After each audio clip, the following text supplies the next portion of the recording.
কবি জয় গোস্বামীর কবিতা দোল শান্তিনিকেতন। বকুল শাখা পারুল শাখা, তাকাও কেন আমার দিকে? মিথ্যে জীবন কাটলো আমার, ছাই লিখে আর ভস্য লিখে। কি করে আজ আবির দেব তোমাদের ওই বান্ধবীকে?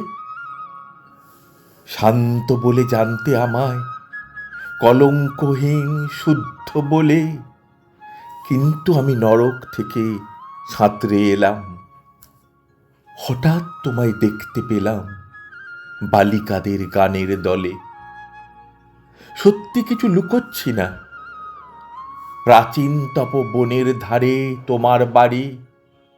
কখন যাব? ঘুম পাচ্ছে, বলো কখন মুখ রাখবো তোমার কোলে? বারণ করবে?